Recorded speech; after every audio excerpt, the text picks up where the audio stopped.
You are standing on a dam that nobody has added anything to in 2.5 years. Nothing is being built. Nothing is being poured. The last time this wall was raised, you were 6 years younger. Behind it sit almost 13 million cubic meters of iron mining waste, and all of it is perfectly still. In 10 seconds, it will be a liquid. Nothing pushed it. No earthquake, no blast, no rising water. To find out what did, engineers hung a dead weight on a sample of the dam's own mud and waited. The wall was built by the cheapest method there is. You start with a small starter dam, you fill behind it with mining waste, and when the waste dries at the edges, you build your next raise on top of the waste itself. Each new wall stands partly on the material it is holding back. It is called upstream construction, and at this mine it went on for about 37 years, in 10 separate raises, until the wall stood some 76 meters above the valley floor. And then it stopped. The 10th and final raise was completed in 2013. Tailings disposal, the actual business of pumping waste into it, ceased in July 2016. For the last 2.5 years of its life, nothing was added, nothing was built, and nothing was taken away. The dam was not a construction site. It was a finished object, sitting in the sun. At 28 minutes past 12 on the 25th of January 2019, it failed. Because of where it stood, several cameras were running, and the collapse is one of the best documented in engineering history. The crest drops, the ground above the toe bulges outward, the face breaks apart, and the whole slope is gone in less than 10 seconds. 9.7 million cubic meters, about 3/4 of everything stored behind that wall, left the dam in under 5 minutes. More than 250 people were killed, most of them people who worked there. An investigation panel of 4 geotechnical engineers went looking for the thing that pushed it, and the striking part of their report is how much they had to rule out. No earthquake was recorded in the region that day. Blasting happens at mines like this one, and the nearest seismograph recorded none before the failure. The water level inside the dam was not rising. It was falling or holding steady.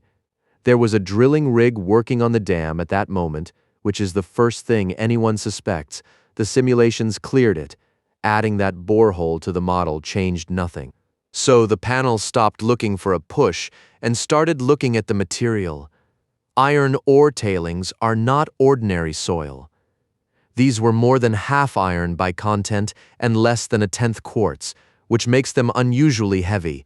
About 26 kilonewtons per cubic meter. They were loose. They were mostly saturated. And under a microscope they were something the panel did not expect. The particles were lightly stuck together. Nodules of iron oxide, bridging the gaps. The iron had been slowly rusting, and the rust had welded the grains into a structure. That bonding is the hinge of the whole story, because it does 2 opposite things at once. It makes the material stiff so it holds its shape, resists deformation, and reads as strong to every instrument you point at it. And it makes the material brittle so when it finally does yield, it does not sag, it lets go. A stiff, brittle, heavy, loose, saturated wall is a wall that will show you nothing at all right up until the moment it shows you everything. Which brings us back to the weight. In a normal soil test, you squeeze a sample at a controlled rate and measure the force it takes. The panel also ran the opposite kind of test, twice. Apply a constant load, literally a dead weight that never changes, and then simply watch. Nothing about the load increases, nothing is added. If the material is stable, nothing should happen. On the second of those tests, the sample failed at 0.7% of strain, and the failure was so fast that the sample was destroyed completely, the panel could not even measure what strength was left afterwards. A load that never changed was enough. The name for what the sample was doing is creep, accumulating strain under a constant load. Everything creeps a little. What matters is what happens when a material that is creeping is also brittle and is also already carrying a very high shear stress. The strain keeps quietly accumulating with nothing driving it, and in a brittle material, strain is the trigger. Push it far enough, and the bonds break. The structure collapses into itself, and the strength that was holding the wall up is simply not there anymore. Engineers call that creep rupture. There was one more contribution, and it is the least dramatic ingredient in the story. Above the waterline inside a dam, damp material is held together partly by suction, the same effect that lets you build a sandcastle with wet sand and not with dry.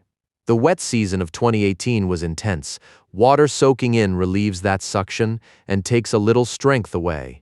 The panel modeled it 3 ways at 5, 10, and 15 kilopascals of strength loss. 5 kilopascals barely moved the dam. 15, their upper bound, produced real deformation in exactly the region where the failure started. But on its own, even 15 was not enough to bring it down. So neither trigger works alone. Creep on its own could fail the dam in simulation, but the deformations it produced did not match what the cameras recorded. Loss of suction on its own was too small. Put them together, years of internal strain quietly accumulating, plus a wet season taking a few kilopascals off the top, and the model finally reproduces both the tiny movements measured before the failure and the shape of the collapse itself. Creep was the dominant factor. The rain made an important contribution. The dam was, in the panel's words, marginally stable and had been for some time. And this is the part worth sitting with. That dam was watched. Survey monuments, inclinometers, ground radar, piezometers. A drone flew over it 7 days before and saw nothing wrong. None of it detected anything significant. Afterwards, satellite radar was reprocessed, and the movement was there all along, less than 36 millimeters a year, drifting downward, a little faster in the wet season. The panel is careful about this, and so should we be. That rate is consistent with ordinary long-term settlement. On its own, it was not a warning anybody failed to read. The lesson of Dam 1 is not that somebody ignored an alarm.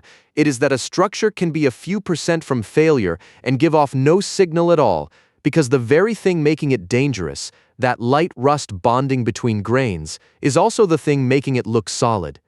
Stiffness is not strength, and the proof did not come from the wreckage.